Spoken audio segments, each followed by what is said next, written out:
There he was, on my screen, crying because he no longer had a relationship with his dad. And every time he reached out to him, his father would twist it into some emblem of how he was disrespectful, disappointing, disillusioning as a human being and a son. His name was Garrison, and he was on one of my favorite reality shows of all time, Sister Wives. Seeing the 19-year demise of three women realizing they had been married to a narcissist, only for him to stay and pick the wife with the most victim complex, was a relish. But the final few seasons had grown rough, even a little personal, because it focused on how the children were grieving, something that I already knew was a fact. Their dad was gone. My father's abandonment of me started since the moment I was born. He didn't see me as his child as much as something to cover. And when it exploded that he was married to multiple women and had multiple families, it just, well, I no longer was a baby. I was a lie. But whose lie? What was he lying about? When he married my mom, it was true. He loved her. It was true. They got married and he became her husband. Everything was true, at least to the life they had made. But he had multiple lives. And as the years of growing abuse and malice, his increase in materiality, leading him to spiritual depravity, the distance between us became vast, and only I had the responsibility to cover it, to make it closer.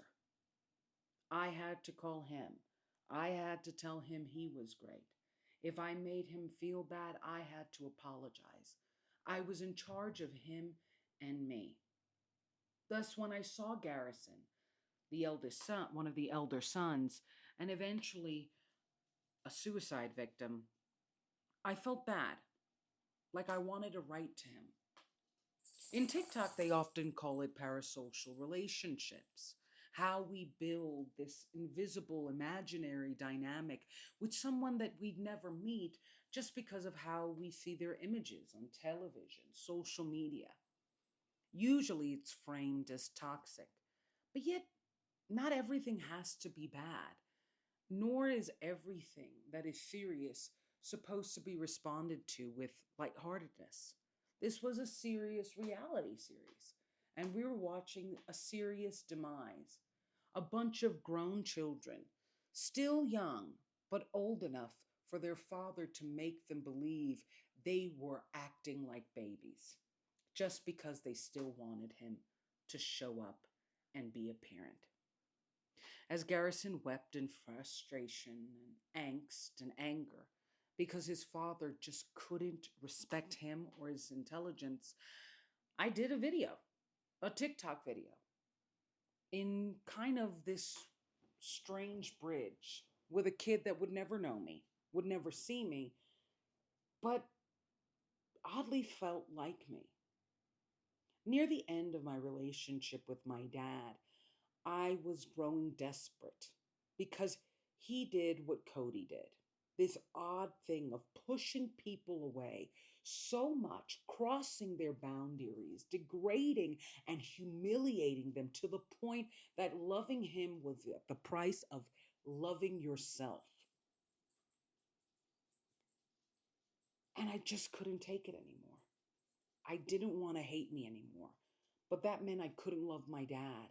And I was desperate for him to understand how his abuse had caused that exchange, that dynamic, thinking that despite his intentional, verbal, psychological, and financial assaults against me, weren't with his full heart and consciousness. I was devastated. Thus, when we finally ended our relationship, or at least I ended my relationship with him, in the rain, when he drove away in his Escalade and left me on a train to go back home after degrading me by saying, I don't love you, but we're going to work on that. I wept because that was the whole point. And that's what Garrison would never get the time to learn. They wanted us to love them, even when they didn't love us. They wanted us to show up for them, even though they did not want to show up for us, because they didn't want to look like abandoning fathers. We were PR campaigns to the fact that they had moved on. They were already living a happier life with other kids, with other grandkids, and they just chose not to invite us. And every slammed door in our face, every slammed comment in our heart, every slammed negativity in our brains brought to you by them was purposeful, in hopes that one day we would stop calling, we would stop chasing, we would stop asking, and instead we became another excuse for them to self pity and do a public plea for more love by the people that they wanted to love them. Whether or not they loved them back, it didn't matter. They weren't choosing us anymore to love them. Garrison would eventually commit suicide within a year of that episode in TikTok. And I felt incredibly sad. And I cried even because he was a version of me that never got to healing, that never got to daddy recovery, that was actually successful with her suicide attempts. He was the version of me that never accepted that their dad didn't love them, and even worse, didn't want to be loved by them anymore. He was the version of me that didn't grieve, didn't grieve the fact that, well, others would have a good dad. And at best, even for our safety, it was better we had no dad. Cody would go on to justify why he humiliated and distanced himself from his son, saying that he was a rebel, and even in post his death, still did not have a reckoning of trying to bridge his relationships with his other kids. In fact, Garrison's death would seal the deal that he was officially not a part of the very family he founded and out of his choice. Rest in peace, Garrison. I wish you would have stayed long enough to know. It really does get better. All right, let's discuss. Let's heal. So, I'm a big fan of Sister Wives. I think I mention them all the time because, there's my father was a narcissist, and whenever I see men with narcissistic traits, it's like, Dad, and what I felt really bad is it's been one of my favorite shows, but it's taken a dark turn. I wouldn't be surprised if it gets canceled. It's gotten slower, it's gotten negative because the thing that Cody did that was so similar to my dad was I think my dad thought if you survived him, you loved him. I think he did have a respect for however much he called his other wife ugly, inside and out, for however much he did his tricks on her. She wanted him. She fought for him to stay, even if he said it meant that she was threatening him with jail. The point is, I'm threatening you with jail because you're caged with me, buddy. And there was something my dad always admired how my sister fought for him. Like it didn't matter whether he liked you. It mattered what you would do for him. If you fought for him, that meant something. And he never really asked, why is everybody fighting? Why am I putting people in this position? Especially my own daughter. Like, shouldn't I be protecting her? Is there no such thing as peace? You know? And what I felt really bad with Garrison, and he was the one, ironically, and this was a year before he would die, I felt a real sadness for him because I saw the sadness he had and the lostness. And I think when you have a really dynamic, fun personality, everyone thinks that you have a handle on sadness and you know how to get through it because you know how to get to the fun. And the problem is, it's because you're fun that you don't know how to handle sadness. It's because you're a good time that bad times really confuse you because your nature is good. sadness, which is naturally negative, almost clashes and crashes and crushes you. And I just felt really, really bad for him out of all the kids because he took it so personal that his dad now hated him, and or at least was revealing things that were there. Because one of the things that Cody did that was so similar to my dad was this kind of revisionist history. If my father couldn't face the truth, which was that he was the villain of the story. He was the villain to a lot of people. He had victims. So he revised truths, aka lied, to make it as somehow everybody knew what they didn't know. He was lost. He wasn't actually plotting. He just didn't know better. You didn't hear enough. And it's something that I see Cody do a lot. Like when he told Mary, I never loved you. And she got upset and said, how could you have no integrity? And wait till 30 years pass. I married you when I was 19. I'm what, 49 now? And you tell me now you didn't like, it's not you didn't just steal my youth, you almost stole my middle age. And I felt bad for Garrison because, listen, my father's abuse made me suicidal. And I get scared saying that because my father did, I mentioned this in an episode, did kind of cyber stalk me. It was this very weird thing he did. When I blocked him, he started following my professional social media platforms, and he would sometimes leave comments. My problem was at the time he was stalking my mom and leaving her love letters and knocking on the door and looking through the window and seeing me. And it was this weird thing of like, stay out of my professional platform. I'm trying to be a journalist. I'm trying to gather my writing. I don't need this false support when all your love letters are to my mom. They don't even mention me once. And I already told you it was to invite me out to eat if that would please her. Um, and it was this weird thing of kind of making me feel unsafe, making me know that he was watching me. And it wasn't out of, I'm genuinely trying to bridge and make a relationship with you. Because that was the thing. Near the end of our relationship, my father was very happy I was leaving and that the pushing was actually pushing me away because he was getting richer. His grandkids didn't know about me. He had kind of twisted the narrative to go from, yeah, I did marry other women, to no, they were just mistresses. He was changing, he was going through his new revisionist arc. And that's the thing. My father didn't redeem himself. He revised himself. He didn't try to make things better. He just reshaped what was wrong.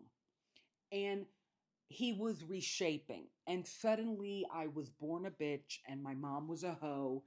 And we were people that just weaseled into his life. And it was a really big turn because I have an upcoming episode. The first time I broke up with my dad, it's called.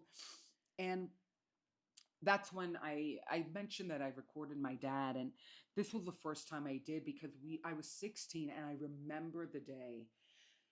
It was so toxic, and it's something that I've talked about with my other girlfriends who had fathers that treated them like they were ex-wives more than daughters because they were the link to their ex-wives. So they treated their daughters like they were treating their moms, which is this kind of, there goes this alimony bitch. Um, and it was what was so toxic about that day that really bothered me was that he was yelling at me and calling me names and refusing to believe that that was hurtful. And I hung up, and then he called, and then he hung up, and then I called, and we hung up and called each other like 5 to 6 times. This was a whole afternoon of kind of feeling like I was just trying to break up with my first high school boyfriend instead of my dad. And I always remember that moment because when I finally, this last time especially, when I said, Dad, I can't do this, I can't handle your abuse, your humiliation, and your pride about it, he was like, all right, well, bye, you didn't give me a chance, bye bye. And he said, I didn't give him a chance when the man put me in debt, refused child support, stole from me. Like, what is he talking about? He's lucky he even got a word. And it was this very weird thing of going from that moment, because that moment really stood out to me, in part because it was so draining and it was so toxic. And then my mother talked to me and said, he's your dad, you gotta stick it out. And I really, that was the moment when that planted a seed in my head. Oh my God, I gotta stick it out the rest of my life with this loser.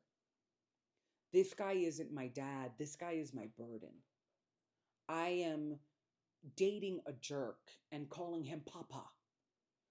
And it was this moment of kind of girlhood, womanhood, where we teach a girl that she becomes a woman by how much she tolerates, particularly in BS, by how strong she is in the face of others' weaknesses, particularly men.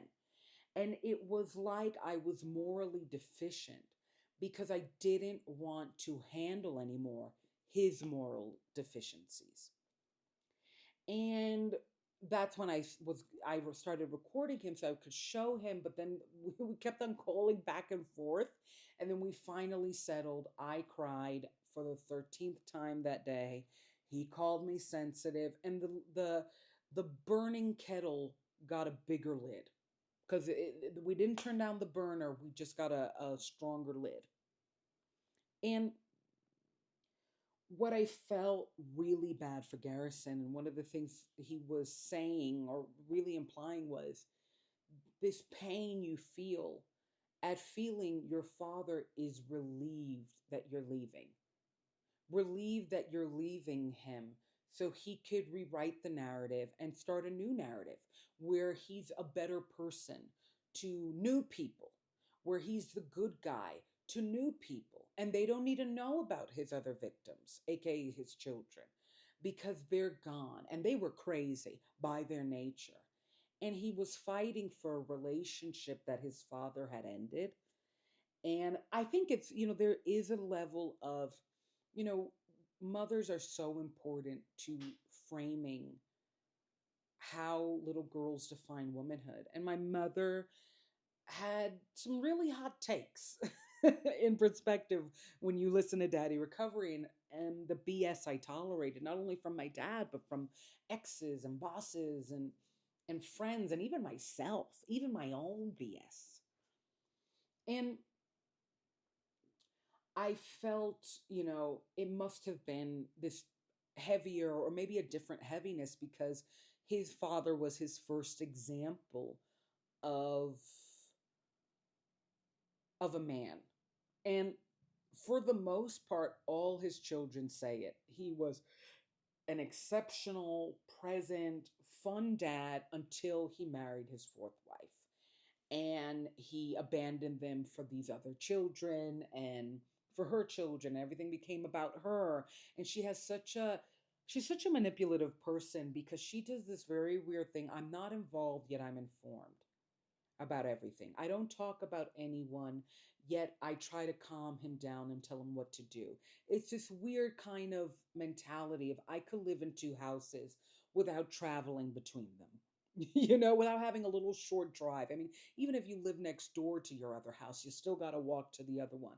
But it's this idea that I'm not changing necessarily. I own both homes. I'm technically not changing houses. And she does that a lot. And I think it's that, they really are, she has a victim complex, he's an asshole. They're going to work. And they want to live happily ever after without the mess of 20 other children and 3 other wives and cameras marking over 19 years of marriage where it all worked well until she came in, until she popped the cherry, and the Sunday was ruined. And she has culpability. She's not that good. But they are good with each other. They're happy with each other. And it's this weird thing that happens. You could hear it in my episode, Kazoo. And you could even hear it throughout all of Daddy Recovery. It's just this weird thing to say my happiness came at the demise of others. In order for me to be happy and healthy, I had to ruin other people's lives and threaten them with actually ending their lives, just ruining them even more if they even spoke about it. If they even said I was a liar after I lied. And I mentioned Kazoo because Angela Aguilar, she did this recent interview where she really tries to act like Kazoo knew about the affair when she was pregnant when they started the relationship, that nobody was actually hurt. Yeah, Kazoo was hurt. Her daughter was hurt because now she's a part of a single parent home and that man's not even visiting. And that's on him. And I think Angela, the problem is Angela's a bad person in a bad situation with an asshole of a husband. And he's going to get away with it because not only is he a man, but he's actually talented. She got her spot out of privilege and payment. He got his spot out of talent and work. What the country is realizing is he's not that good of a person. But what she's realizing is that no one ever thought she was. Because there's this kind of happy veil of, I just have to show up and look pretty and say my last name and not flatten a note and I'll get by. And I think she thought that meant people loved her and she was talented, but you force feed. It's kind of like when I was a child, I hated Barbies. I actually did not want to play with Barbie dolls. And my mother, her favorite childhood toy was Barbie. So what she did was buy me only Barbie. She was like, "You would like this." And she didn't even play with Barbie with me, like very rarely. She just wanted me to love what she loved. And then was force fed to me enough that I appreciated it. And I found my way to love it. And I think that's what happened with Angela. Like, she has good songs, so she has the best creatives behind her, but she's not a good creative. And it's something that has happened a lot in terms of marketing and celebrity culture and will ultimately be transforming in the next few years because of the rise of fascism and, of course, you know, global economics, World War III. It's this kind of people just don't want images anymore because they're too sad to look at themselves. And what people don't realize is what Garrison didn't realize is he was his father's image. He was his father's mask. That whole polygamy thing, particularly in the last decade of their marriages, was just a mask. I'm just trying to make this thing work because I talked really loud about how this was my dream. This was what I wanted. And now that I don't want it, I feel ashamed because I became the spokesperson for the wrong bar of soap. I actually like body shampoo. Like it was that kind of energy. And the problem is, it's this weird thing of like, you have the right to be happy, but you don't have the right to make me unhappy. You have the right to move on and embrace your life, but you don't cut your child's one to do it. And you don't do it with glee like my father did. You don't do it with intent like my father and Cody did. And you don't do it acting like you're the victim. Oh well, you do, but it's wrong. And I think that was what Garrison couldn't accept. His father was going to hold down that despite being 25 years older than his son, the actual adult of this dynamic, no matter what, his child was his child. Hold on to this dynamic that he was the victim of Garrison. And, when you want to make something work, particularly a relationship with the only human being that will ever be your parent, your father, your mother, um, you're ready and willing to say you're the problem. A child is ready and willing to say they misbehaved if it leads to a hug. And that's what something that would often happen between me and my dad. He would make me cry, humiliate and judge me for crying, and then hug me. And there was this relief of I'm being hugged by somebody who thinks I'm bad. Isn't that sweet?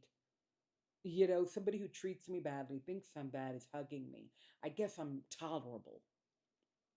But as you get older and you realize how problematic they are, you don't necessarily say you're not the problem. You're trying to figure out, you told me to be quieter, I became quieter. You told me to forgive, I forgave even more. You told me to do, you keep on moving the line, and I finally get to it and there's another one, or it's been moved back another 20 feet.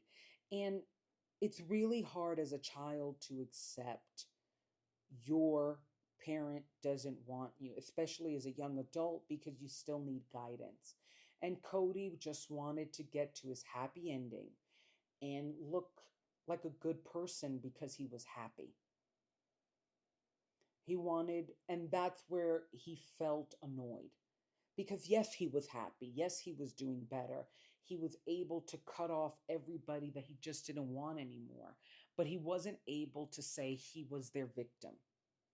And people judged him for going off to the sunset in exchange of leaving all these kids in the dark and one of them killing themselves because of it. Because you just can't make the connection. And I'm telling you, as somebody whose father made them suicidal, there's 100% connection between my suicidal ideation and my father's abuse. 100% connection. And it was this relentless, you're bad, you're not a good enough for my love since childhood. And if I had kept on believing that, I wouldn't be alive. I would be Garrison.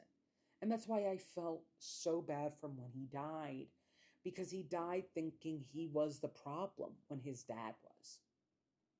And he died wanting to stay the problem and rather die the problem than live feeling like there will never be resolution.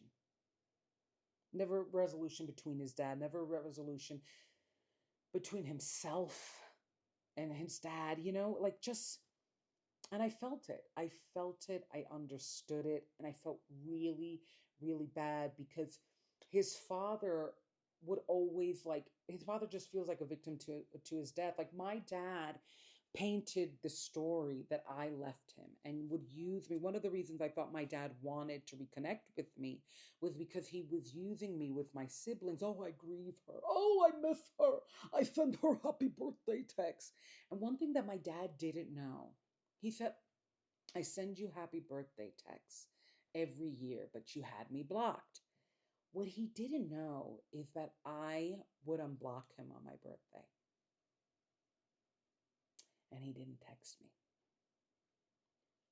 And unless he texts the wrong number. But when I broke up with my dad, officially, he only called my mom. And he said it was because I blocked him. But the love letters were noted to her. And he followed her car. I stayed in the home. He could have just knocked to listen, D, I'm sorry. And I think what broke my heart, he was like, I used to text you every birthday. I think he thought I had him blocked on those days, but curiosity kills the cat. And you always wonder. I unblocked him for Christmas and I unblocked him on my birthday every year. Those were the 2 days he had an opening. And he never messaged me. So when he said he did, I stayed quiet because our final reunion was like, a game of tag flag where you just gather a bunch of flags from people. It was just one red flag over the other. And this idea that I impress you with my lies when clearly I'm trying to make a genuine relationship with you. So the lies aren't impressive, they're annoying. And I didn't say anything. I never told my dad how much I knew about him because it wouldn't get acknowledged, it wouldn't get respected because he didn't want me. And I think that was Garrison's ultimate grief. He'd be like, you're lying, Dad. You're saying this, but you did this. I have the proof. Because that's how you know you're in a toxic relationship. You're gathering evidence like it's a true crime episode. And what he didn't see or want to accept was, you didn't need proof, kiddo. He's gone. The body's cold. He doesn't want you anymore. And there are days when I still don't know how to accept not only that my father was abusive, but that he was my only experience of a father.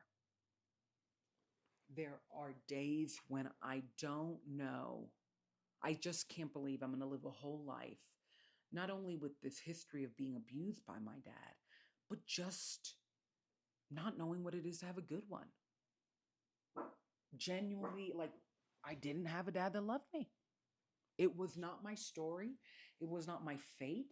It was not my experience to have in this life out of his choice. And unfortunately, my payment, my cost. And I'm so glad I didn't kill myself successfully over it. But I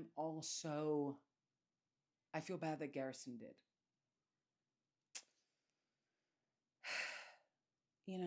For anybody out there that's struggling with suicide and struggling